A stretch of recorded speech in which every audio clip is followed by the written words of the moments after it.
ओम अज्ञानतिमिरन्धस्य ज्ञानाञ्जनशलाकया चक्षुर्मिलितं येन तस्मै श्रीगुरुवे नमः।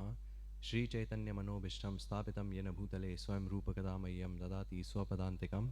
वन्देऽहं श्रीगुरुं श्रीयुतापदकमलं श्रीगुरून् वैष्णवांश्च।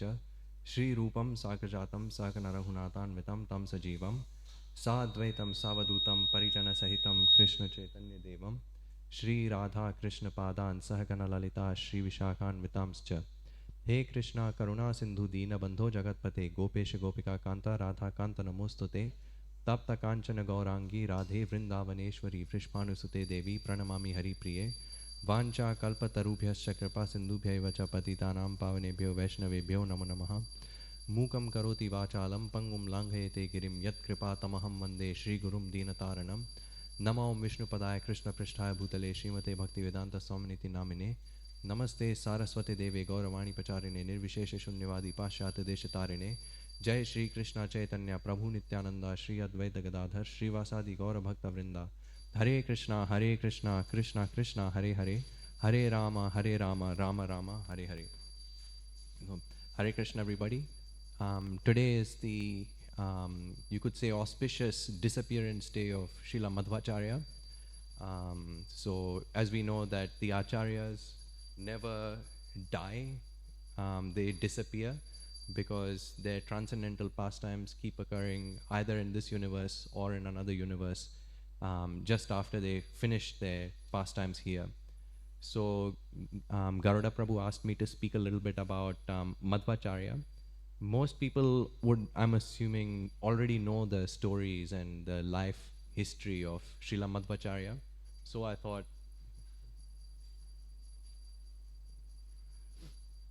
thought I would speak a little bit on this interesting topic, which is well, it's not really a complicated topic, at least for the devotees, but somehow the scholars have made this somewhat of a complicated topic, and they've introduced some controversies which really should not be there, because the Chaitanya Charitamrita and there are many other scriptures, they clearly establish the fact that Chaitanya Mahaprabhu took initiation in the Madhva Sampradaya. But why do we have to discuss this as devotees? Shouldn't we just be worshipping Krishna? Well, actually, that's the reason why I put this image up here. As you can see, this image is of Madhvacharya, and Srila Madhvacharya is worshipping this deity here who is known as Udupi Krishna. So Udupi Krishna is a deity of Bal Krishna, or Krishna in the form of a boy in Udupi, which is in South India.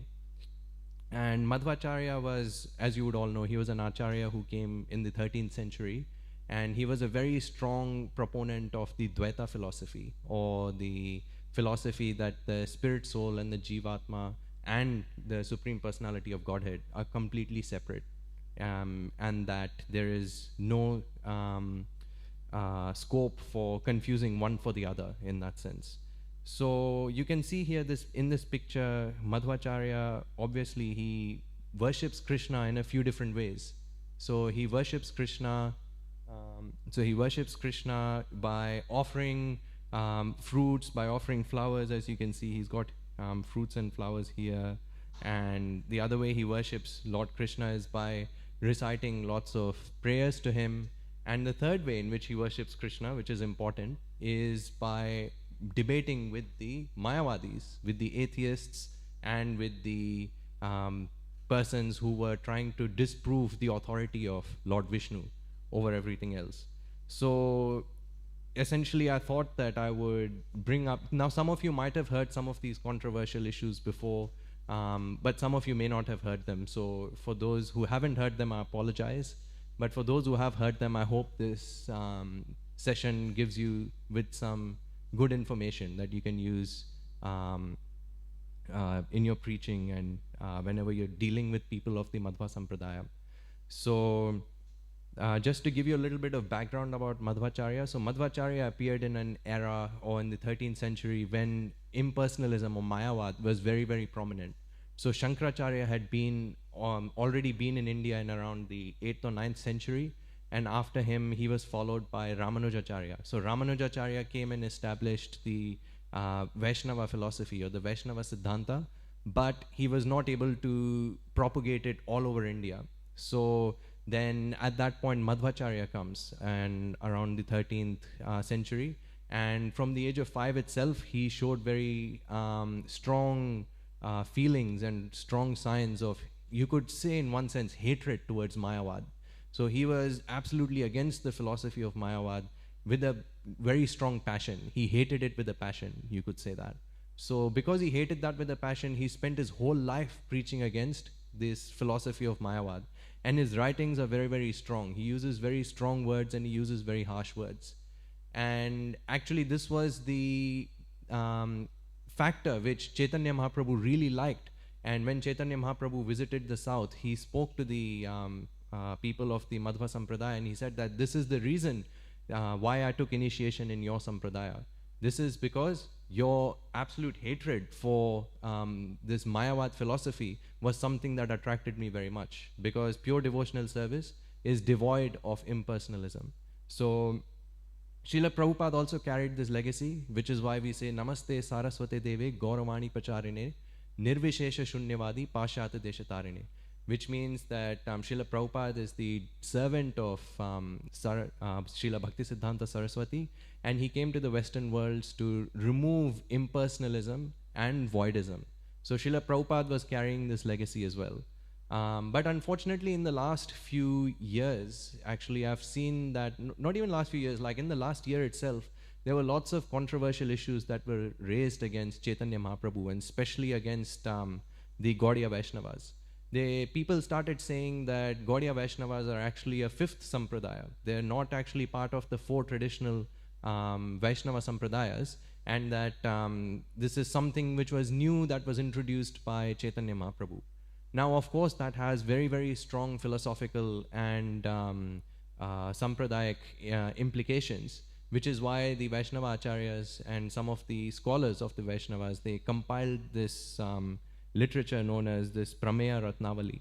Now, Prameya Ratnavali was written by Baldev Vidyabhushana, in which he proves that the Gaudiya Sampradaya was ultimately connected to the Madhva Sampradaya. And today, my task is to show you 8 different ways where people have tried to disprove that Gaudiya Sampradaya and Madhva Sampradaya are disconnected, and how Baldev Vidyabhushan proves them wrong. So I will start now. So there are 8 arguments we will discuss. I will discuss each of these arguments in a bit more detail as we go. And I apologize that this may be a bit dry, but I'll try to make it as interesting as possible, especially if you're not into debating and if you're not into like scholarly research and things like that. So the first argument that many people make is that Madhvendra Puri, who is the main acharya who essentially started the Krishna consciousness movement, they say that Madhvendra Puri is basically the link between the Madhva Sampradaya and the Gaudiya Sampradaya. So the argument is that Madhvendra Puri did not really belong to the Madhva Sampradaya. And the reason they give for this is that they say that if you look at all the acharyas of the Madhva Sampradaya, they all have a title which ends in Tirtha.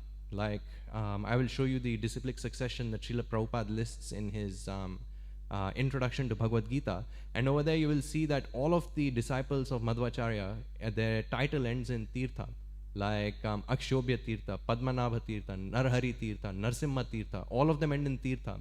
So the argument that's made is that Madhvendra Puri, his title ends in Puri. So how is it possible that he was a part of Madhva Sampradaya?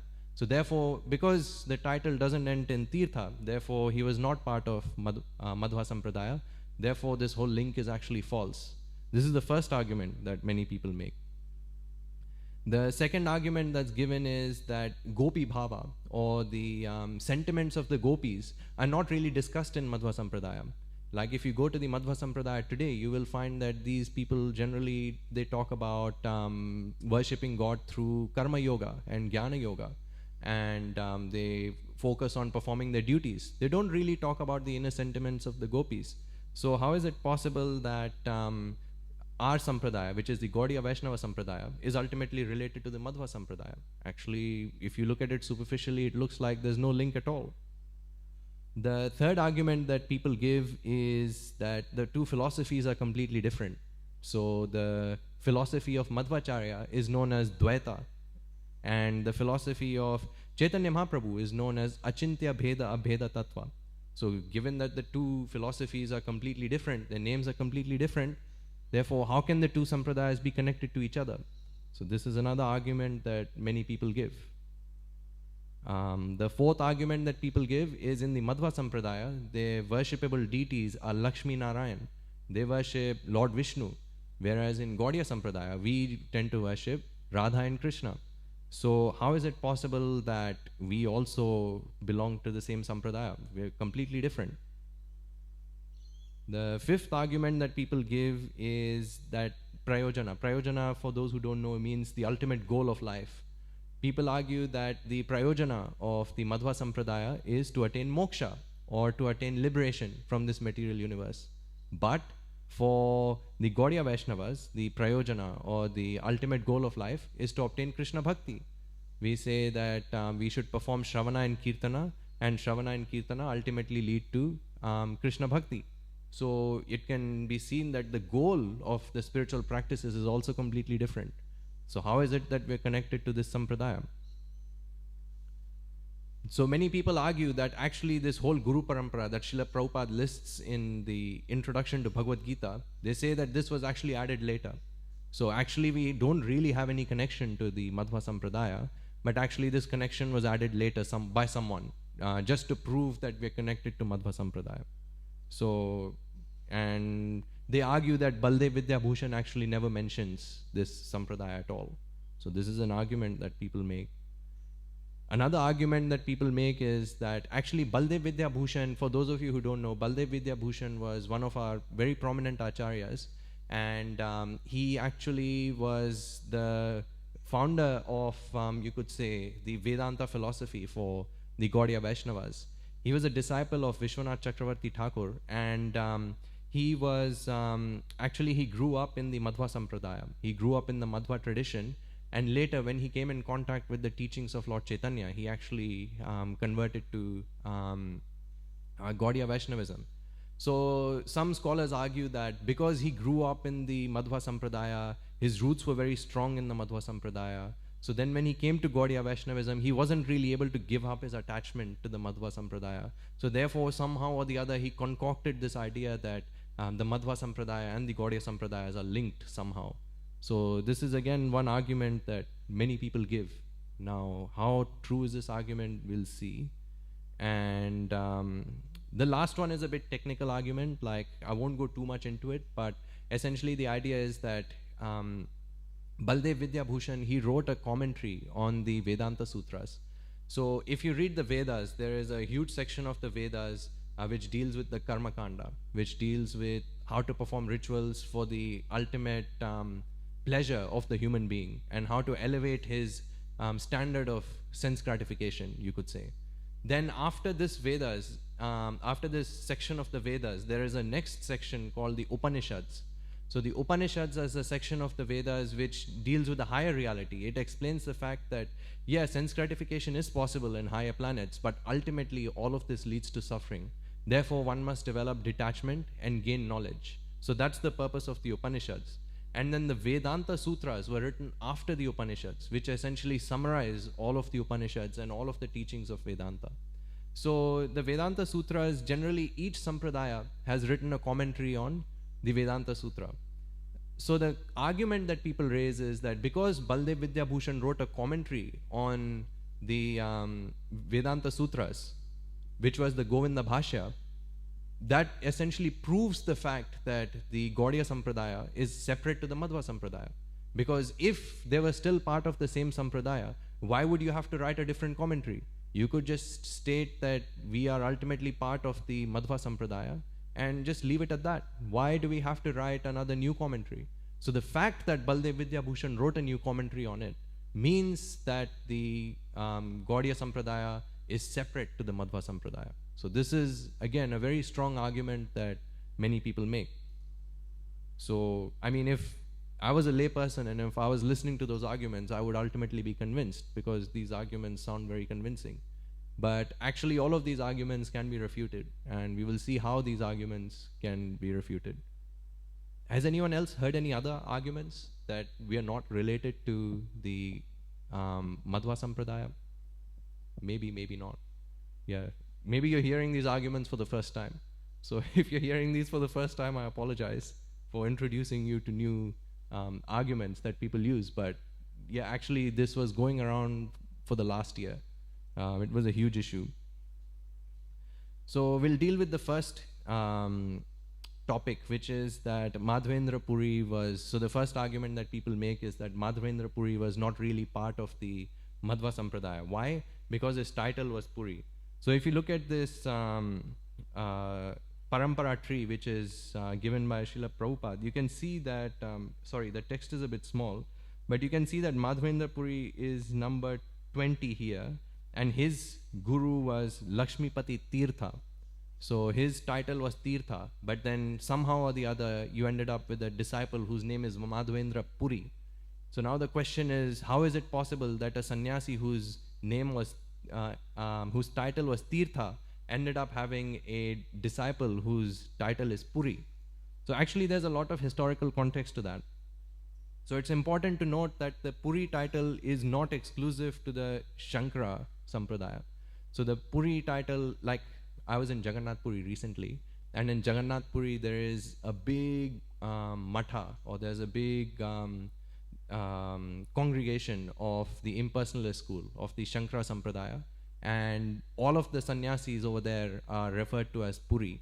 So it's important to note that this Puri title is not exclusive to the Shankara Sampradaya. The way we know this is that if we read the Upanishads, there are 19 Upanishads which specifically deal with sannyas ashrama.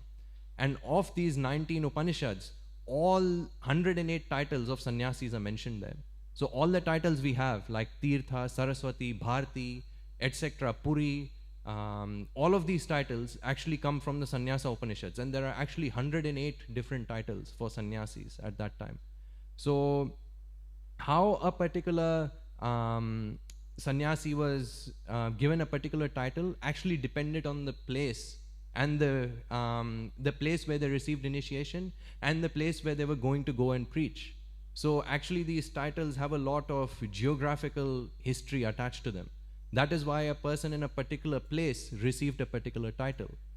This is explained by Srila Prabhupada in Chaitanya Charitamrita. In one of his purports, he explains that in the north, these are the particular titles of sannyasis which are common. In the south, these are the particular titles of sannyasis that are common, etc., etc.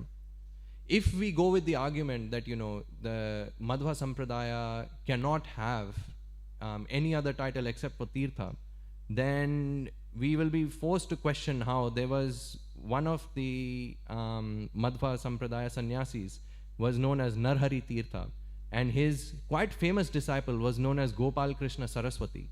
Now Saraswati is, technically speaking, if you look at it, it's a title which is used by the Mayavadis. So how is it possible that a Madhva sannyasi had a title called Gopal Krishna Saraswati? And similarly, there was another sannyasi of the Madhva Sampradaya known as Jayadharma Tirtha, and he had a disciple known as Vishnupuri, and Vishnupuri is mentioned in Chaitanya Charitamrita also. So actually there are multiple instances where you can see that the title Puri or any other title may also relate to the Madhva Sampradaya.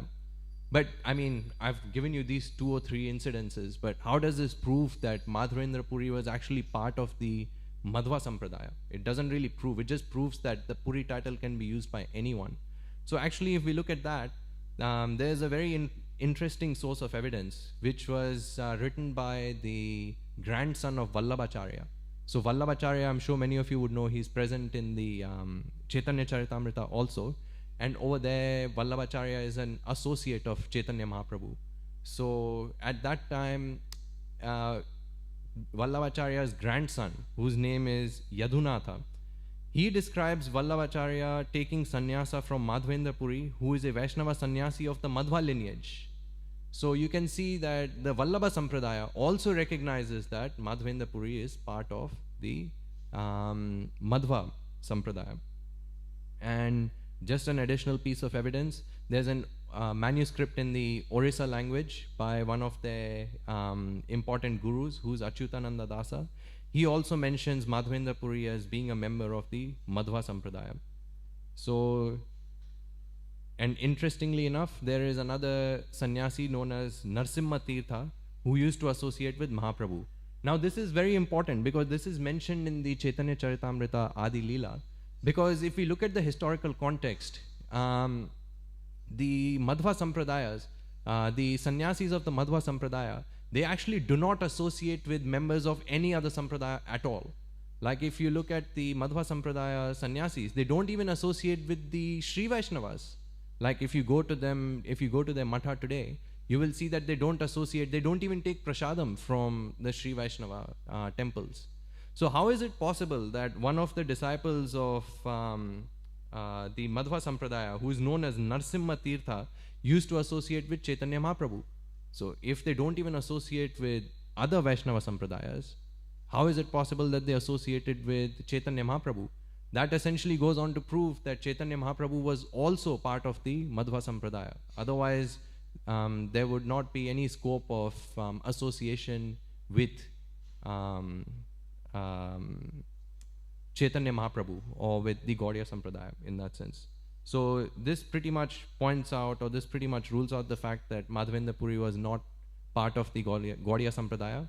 It proves that Chaitanya Mahaprabhu actually took initiation and Madhavendra Puri was actually part of the Madhva Sampradaya. So I'll finish this one here. Does anyone have any questions on this topic? No? Okay. So now we'll move on to the next one. Next one is where people say that Gopi Bhava is not really present in the Madhva Sampradaya. People say that Madhva Sampradaya actually just talks about Dasya Rasa.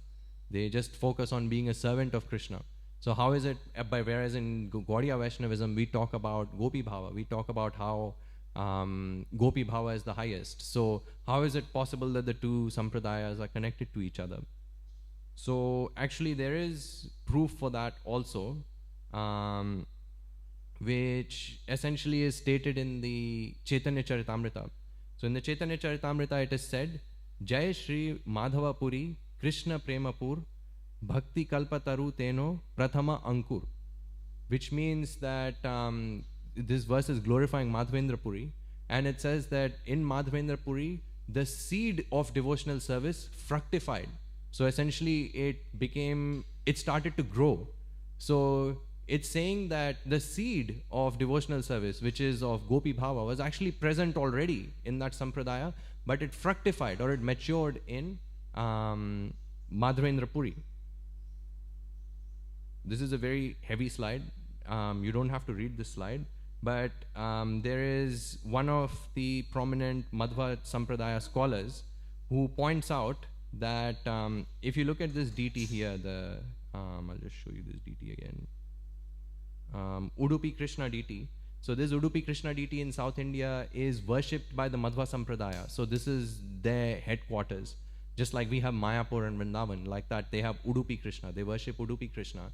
And Udupi Krishna is actually worshipped by, the way Madhvacarya established the worship of Udupi Krishna is that he established 8 mathas. So just like Srila Bhaktisiddhanta Saraswati established 64 Gaudiya mathas, like that there are 8 Madhva mathas that Madhvacharya established. And what they do is they take turns to worship this deity every year.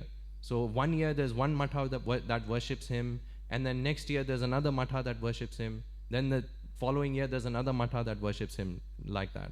So Padmanabhacharya, who is again one of the most important Madhva scholars, he points out this very interesting thing he mentioned here. He says, if tradition be honest and reliable, the monks who take charge of Sri Krishna in Udupi by rotation are so many gopis of Vrindavan who moved with and loved Sri Krishna with an indescribable intensity of feeling and are taking rebirth now for the privilege of worshipping him. Sri Madhva originated all of this and led the way by an example of devotion that was without a parallel. So you can see that here the mood of the Madhva sannyasis who actually worship Udupi Krishna is in the form of gopis. It's not in the form of dasa. It's not in the form of a servant. They actually worship Krishna in the form of gopis. So it's not, we can't say that Gopi Bhava was not present in the Madhva Sampradaya.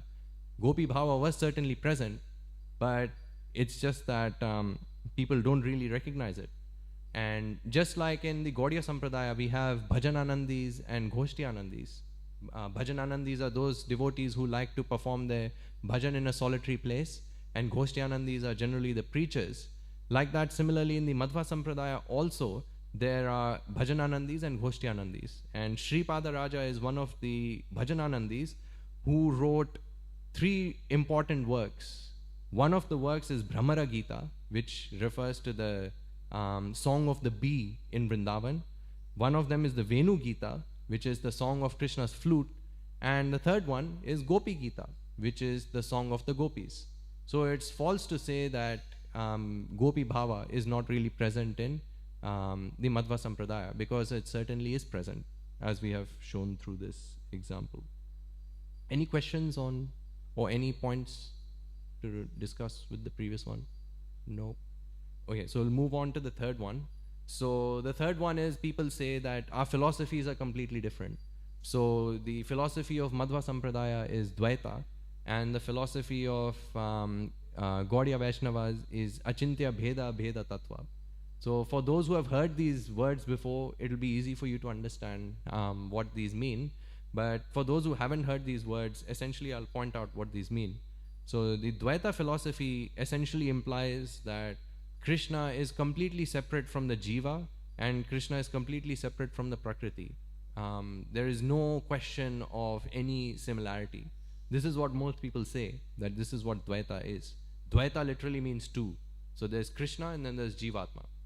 Whereas the philosophy that was propounded by Chaitanya Mahaprabhu is known as Achintya Bheda Bheda Tattva, which means Achintya means inconceivable, Bheda and Abheda means simultaneous oneness and difference. So essentially Krishna is simultaneously one and different with the jiva, and Krishna is simultaneously one and different with prakriti or material nature. So you can see that there is significant difference between Dvaita and Achintya Bheda Bheda Tattva. So they do look quite different. So how is it possible that we actually originated from Madhva Sampradaya? The argument is that if we read the first few works of Madhvacarya, over there he talks about the difference between Krishna and the jiva, and between Krishna and prakriti. However, if you read the later works of Madhvacarya, over there he actually talks about the non-difference between Krishna and the jiva and Krishna and prakriti. Now how interesting is that? Because not many people like to quote those later works which Madhvacarya wrote himself. And actually these works have been commented on by Madhva scholars themselves. So it's not that these works were written later or someone can argue those kinds of things. Actually these verses were all written at the time of Madhvacarya himself. Now I'm not going to go through the next slide because it's a very heavy slide, but essentially all I'm pointing out here is that Srila Madhvacarya points out that there is non-difference, non-difference, difference and non-difference, difference and non-difference, and you can see that the word he uses there is Bheda Bhedao, which is pretty much our philosophy of Achintya Bheda Bheda Tattva. He talks about difference and non-difference. There's another way, and then there's another place where he talks about difference and non-difference. So actually when Jiva Goswami wrote the Tattva Sandarbhas, he actually uses some of the verses directly from Madhvacharya's commentary to prove that our philosophy comes from Madhvacharya. So our philosophy, which is Achintya Bheda Bheda Tattva, comes directly from Madhvacharya, as you can see here. Any questions on that one? Or does that make sense as well? Okay, that makes sense. That's good. Or maybe it's completely very boring, but I'll try to go through it anyways. The fourth point that people make is that in the Gaudiya Sampradaya, we tend to worship Radha and Krishna, whereas in the Madhva Sampradaya, they worship Lord Vishnu and Lakshmi Devi. So how is it possible that we are part of the same Sampradaya? So I've partially answered this question already to prove the point that the main deity in the headquarters of the Madhva Sampradaya is actually Krishna in the form of Bal Krishna or young Krishna. And the sannyasis who worship this deity actually worship them in the mood of the gopis. So I've already pointed out one piece of evidence to show that Krishna worship was also present in Madhva Sampradaya. yeah, I've already made that point. But however, it is also possible that there may be a change in rasa of the sampradaya as time goes along. And we have some examples of this with other sampradayas also. Like, for example, if we look at the Vishnu Swami Sampradaya, Vishnu Swami Sampradaya is essentially the sampradaya which comes from Lord Shiva. And Vishnu Swami highlighted the worship of Lakshmi and Narayana. However, as time went by and when Madhvacarya came around, he pretty much was more interested in worshipping Krishna. So, yeah, there was a change there of worship from Narayana to Krishna. And then if we look at the Sri Vaishnava Sampradaya used to worship Narayana, but then with time they also started worshipping Lord Rama. So it is possible that in a Sampradaya there may be change in rasa with time. That itself is not proof that the Sampradaya is different. So ultimately we know that Krishna and Narayana are the same personality, but sometimes there may be a change in rasa, and that does not disqualify us from being part of the Madhva Sampradaya also. So that is also an important point to consider. So this was a smallish point, but does that convince everyone, or anyone have any reservations? Yes, Prabhu? Yeah.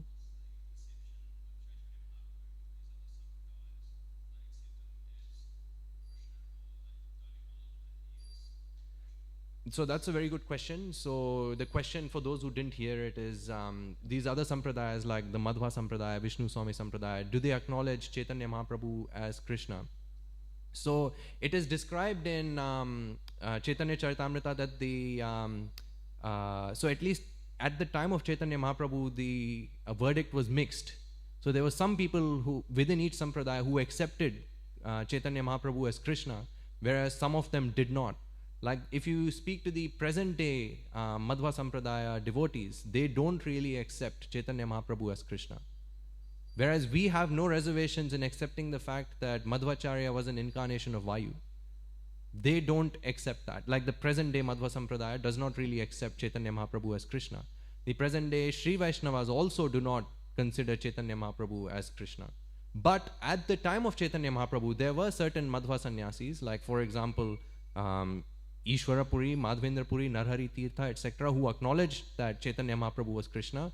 And there were certain Sri Vaishnava devotees who also acknowledged that Chaitanya Mahaprabhu was Krishna. Like for example, Venkata Bhatta, Gopal Bhatta, etc. And even Prabodhananda Saraswati, who eventually became part of the Gaudiya Vaishnava Sampradaya, these devotees did acknowledge them. So to answer your question, it's mixed. There are some devotees who accept that, but the majority of them, they do not accept Krishna, Chaitanya Mahaprabhu as Krishna.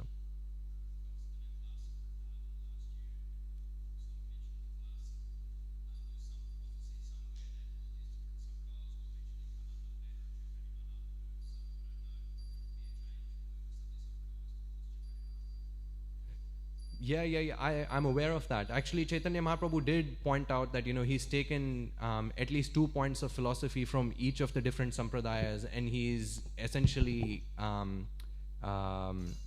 he's going to preach the Yuga Dharma for Kali Yuga for the next 10,000 years, and that these some other sampradayas will eventually vanish. That has been pointed out.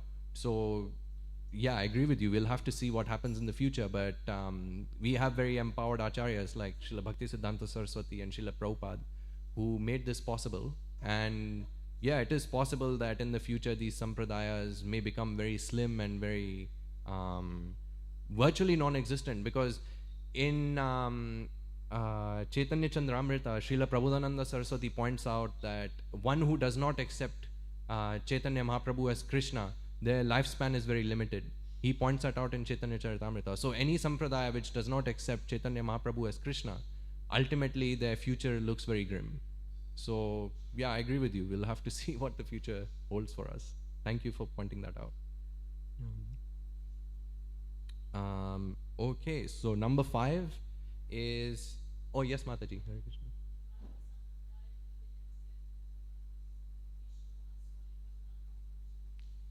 In the other sampradayas? In the Madhva Sampradaya, they believe that it's a bit interesting, because if you look at the texts of the Bhajananandis, they accept Krishna as the Supreme Personality of Godhead. It's quite interesting. Like The devotee I mentioned here, who is, where is this one? Sri Pada Raja. He actually points out Krishna as the Supreme Personality of Godhead. Whereas Madhvacarya himself, he proclaimed that Vishnu was the Supreme Personality of Godhead. Now, there may have been historical reasons for why Madhvacharya did that. And the reason is that Madhvacharya's primary audience was the Advaitis or the Mayavadis. And in order to preach to them, he kept Krishna and Radha hidden. But it's not that he didn't talk about the opulence of Krishna, he didn't talk about the importance of Madhurya Rasa. He actually points that out in some of his later works. He talks about Radharani also as Neela Gopi. If you read the descriptions of Neela Gopi, they match exactly with the descriptions of Radharani which are given by Jiva Goswami also. So he talks about Radharani also, but in a hidden form. The only reason was that his primary audience were the impersonalists, and he didn't want to openly declare about Krishna in front of the impersonalists because there would be room for misunderstanding. He was a very strong Tattvavadi. Tattvavadi means he wants to establish the way of philosophy through rigorous ontological truths. So he only uses those scriptures which are accepted by the Advaitis. So Shankaracharya himself, he wrote a commentary on the Vishnu Sahasranama, where Vishnu is acknowledged as the Supreme Personality of Godhead. So essentially, it's interesting because Shankaracharya did that. So that's why when Madhvacharya writes about Lord Vishnu, he uses the same Vishnu Sahasranama also. So because of the historical context, he was limited in terms of what resources he could use, but he has in a hidden form explained that Krishna is the Supreme Personality of Godhead also. But it may not be very evident, especially from his early works, because he talks about Lord Vishnu only. I hope that answers your question. Yeah. Thank you. Brahma Samhita is interesting because none of the previous acharyas actually commented on Brahma Samhita. So Brahma Samhita has 5 different chapters. Only the first 2 chapters were available at the time of Madhvacharya. So he comments on the first 2 chapters, but the 5th chapter, which is where we get the prayers Govindam Adi Purusham Tamaham Bhajami, these were actually introduced, or the manuscript was found by Chaitanya Mahaprabhu. So this was found by Chaitanya Mahaprabhu from the south. Like he found this in South India actually. So this is interesting because did Madhvacharya know about it and didn't comment on it? It's hard to say. Yeah, because he still had access to the first 2 chapters. So how is it possible he didn't have access to the 5th chapter? And as we'll see later, Madhvacharya had access to a whole huge range of scriptures which no one else had access to. Like he had access to some sections of the Padma Purana, from Mathur Shruti, from Garuda Purana, which are not available at all. We will see that in the future also. So how is it possible that Madhvacharya did not have access to the 5th chapter of Brahma Samhita? He probably did have access, but he chose not to comment on it, is what some of the scholars say. Yeah. Thank you very much, Mataji. Any other question, or happy to discuss this point? Oh yeah, I mentioned that worship of Krishna is different. Yeah. So point number 5 is that the prayojana is different. So prayojana is the end goal of life is different, especially as pointed out in the Madhva Sampradaya and as pointed out in the Gaudiya Sampradaya. So in Gaudiya Sampradaya, we believe that through Shravana and Kirtana, we have to achieve Krishna Prema. Whereas in the Madhva Sampradaya, apparently it's pointed out that one must perform their Varnashrama duties, or their duties in society, as Brahmanas, Kshatriyas, Vaishyas and Shudras, ultimately to attain moksha. Because this is the main crux of Madhvacharya's argument in his Gita Bhashya, where he comments on the Bhagavad Gita. So how true is that? Actually, that's not entirely true. Because in the commentary to Bhagavad Gita, chapter number 8, verse number 3, Madhvacharya quotes a verse from Srimad Bhagavatam. So he was actually the first acharya to comment on Srimad Bhagavatam. Ramanujacharya did not comment on it, and then Shankaracharya did not comment on it. So Madhvacharya is the first one who actually commented on Srimad Bhagavatam also. And he uses this verse, which is quite interesting. It says that Muktir hitva anyatha rupam swarupena vyavastita, which means that muktir hitva anya rupam, which means that mukti or liberation is where one becomes devoid of all external forms and one becomes situated in his original form, swarupena. Swarupena means one's original form. So he's talking about a spiritual form. So he's using this verse from Srimad Bhagavatam where he says that mukti means that one obtains their original spiritual form. So actually, Madhvacarya is not talking about impersonal liberation. Madhvacarya is actually talking about becoming a devotee. He's saying that actually devotional service or mukti is devotional service. And this is quite an interesting shloka he quotes here actually. He says, Bhaktya jnanam tato bhaktis tato drishtis tatas cha sa tato muktis tato bhakti saeva syat sukha rupini.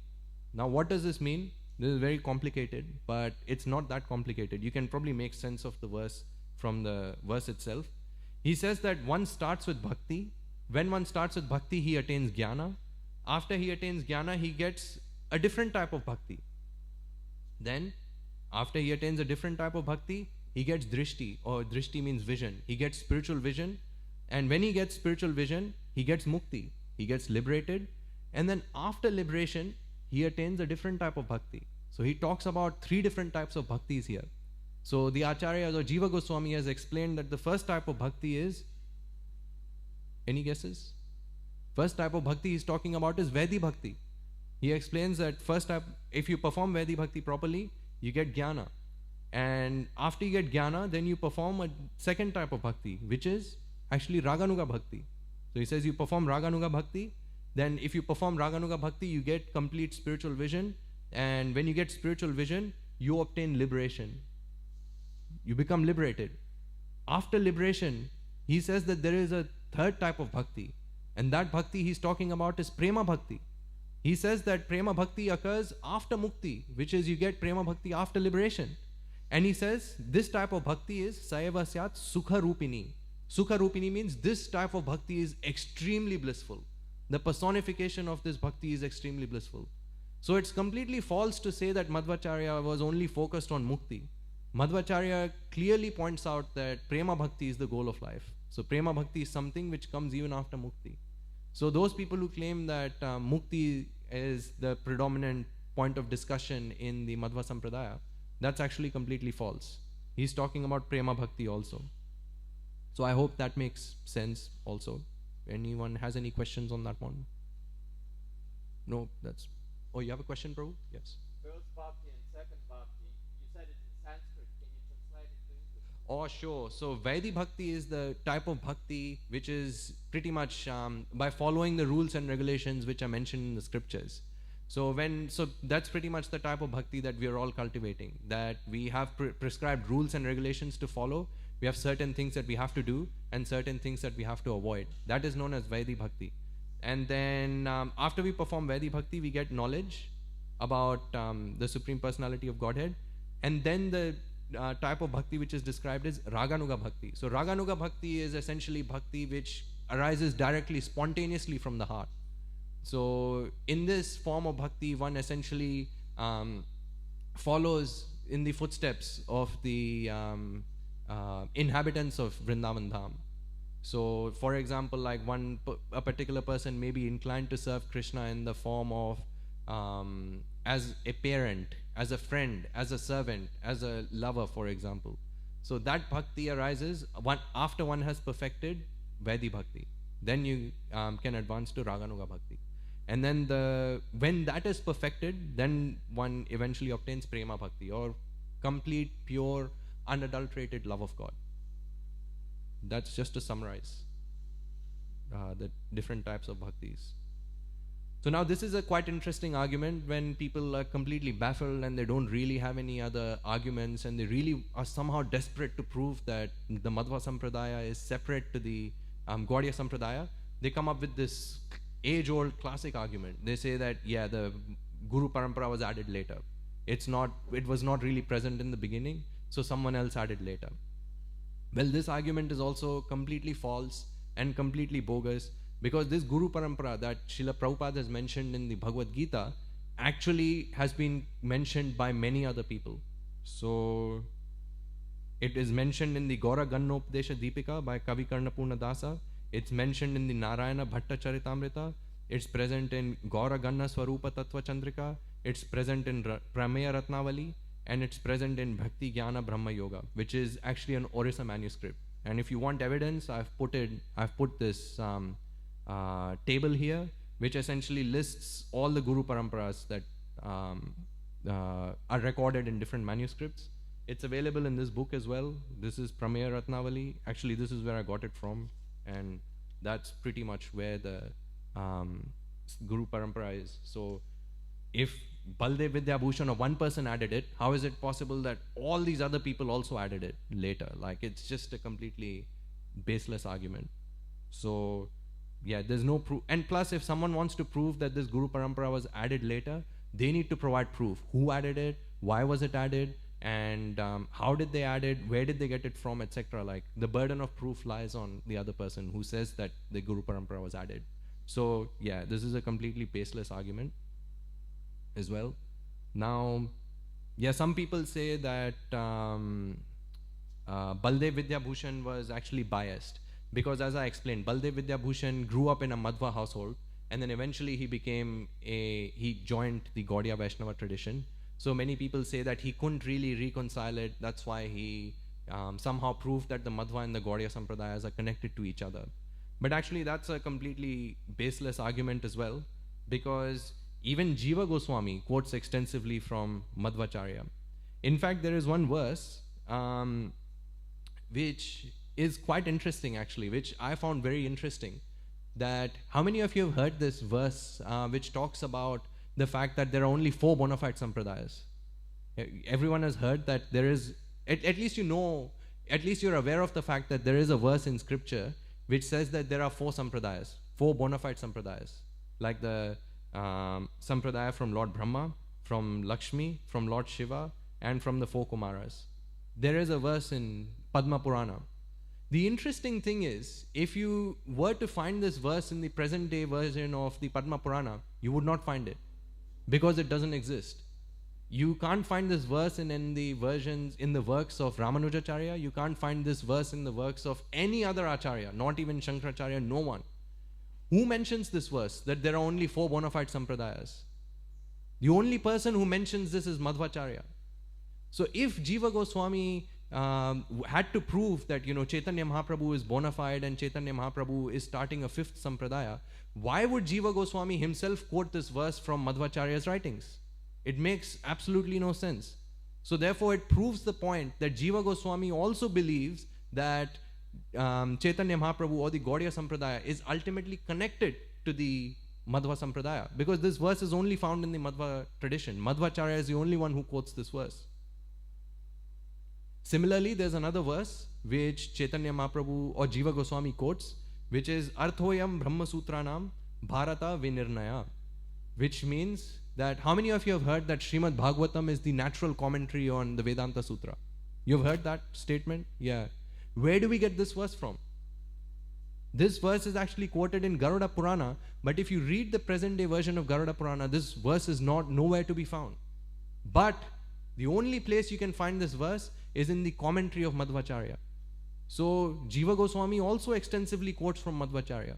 So if you're going to say that Baldev Vidyabhushan was biased, then maybe Jiva Goswami was biased as well. And then where are we left? Like if everyone is biased, then the only person who's not biased is the person making this accusation.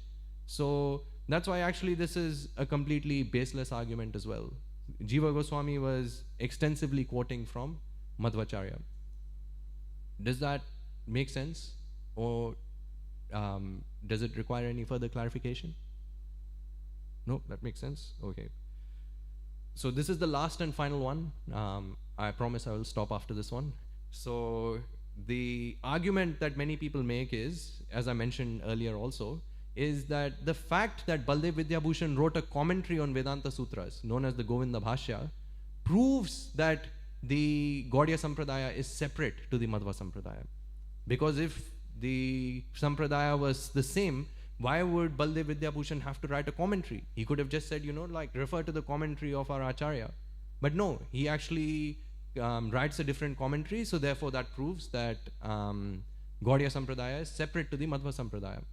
But actually, if you look at the historical context of why the Govinda Bhashya or the commentary on the Vedanta Sutra was written, essentially what had happened was there was a king in Jaipur whose name was Savai Jai Singh. And Savai Jai Singh was very affectionate towards the Gaudiya Vaishnavas. because the Gaudiya Vaishnavas had given him the deities of Radha Govinda Dev Ji, and he used to worship Radha Govinda Dev. As he was worshipping them, the followers of the Sri Sampradaya, the Ramanandis, they came up to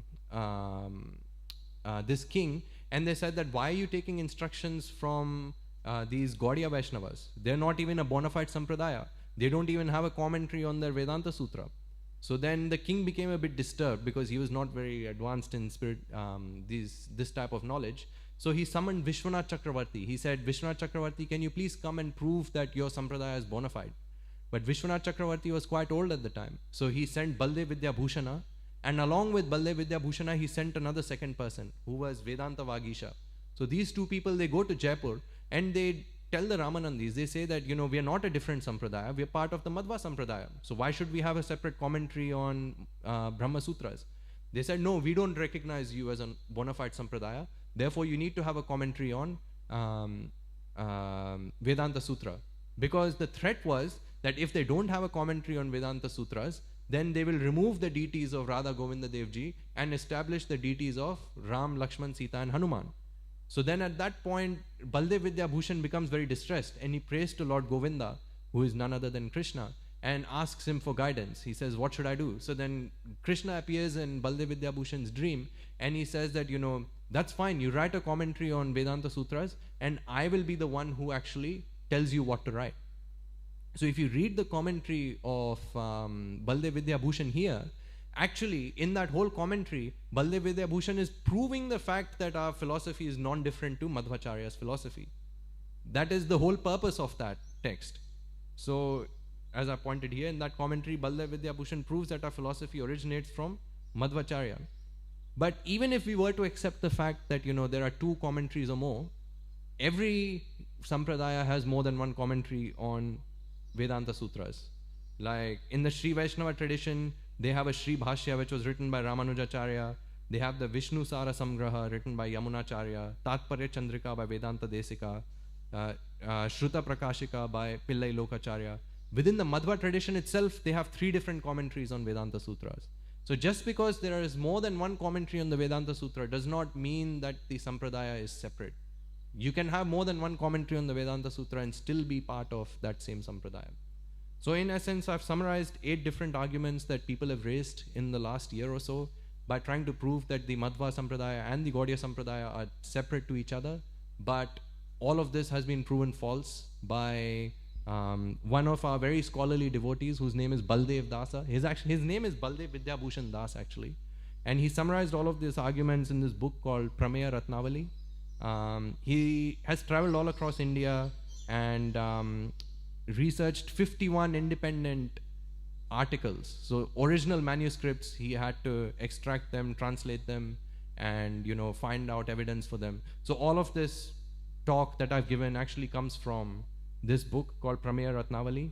So if you would like to have a copy of this Prameya Ratnavali, you can come to me. It's for a nominal cost of $15. Very scholarly work. I would highly recommend for those of you who are interested in this kind of scholarly research and this kind of work, I would highly recommend that you take one of these books. But apart from that, we can stop here if anyone has any questions or anything they want to add. Yes, Prabhu?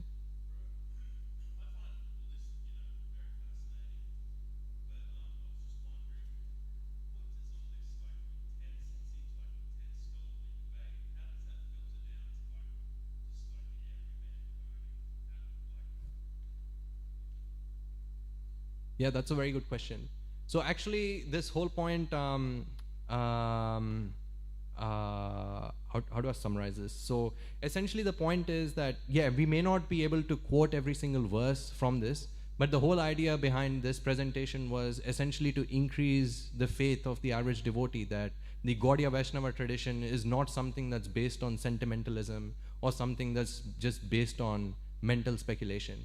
The whole fact is that our tradition is based on rigorous study of Shastra and rigorous evidence from the previous acharyas. So it's not important for us to remember the precise verse and the precise page number from which a particular verse was taken, but the whole idea is that we should appreciate that whatever our acharyas have said, including Srila Prabhupada, it all has a basis.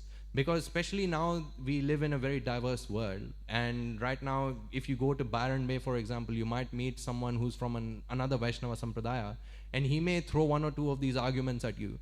And then at that point your faith might be a bit disturbed, because you may think, where do I find the answers for these questions? Like if you go on the internet, we live in the age of the internet, there's thousands and thousands of different arguments. So it is important, as Krishna points out, tasmad gurum prapadyeta jignasu shreyam uttama, which means that one has to surrender onto a spiritual master and get the truth from a spiritual master. So, but nowadays people like to surrender onto Google Acharya and ask questions to Google Acharya. But Google Acharya is not a benevolent Acharya. He can give you all kinds of answers. So that's why some of these devotees, they're doing an incredible work by being faithful to Guru, Sadhu and Shastra and compiling these books, so that we can essentially strengthen our faith in the Guru Parampara and strengthen our faith in Srila Prabhupada, to show that, Srila Prabhupada did not bring to us something whimsical or something that he concocted himself. He's part of an ageless tradition which is based on truth and originates directly from Krishna. So if we get that appreciation, that itself is more than enough. That was basically my intention. It's not to remember all the arguments, but at least to get an appreciation of Srila Prabhupada. Hare Krishna. Any other questions, comments, or anything people want to share, or anything someone disagrees with? No? Yeah, I hope that made sense, and yeah, that's pretty much it there. So we'll finish here. Vancha kalpa tarubhyascha kripa sindhubhyaivacha patitanam pavanebhyo vaishnavebhyo namo namaha. Srila Prabhupada ki jai. Srila Madhvacarya ki jai.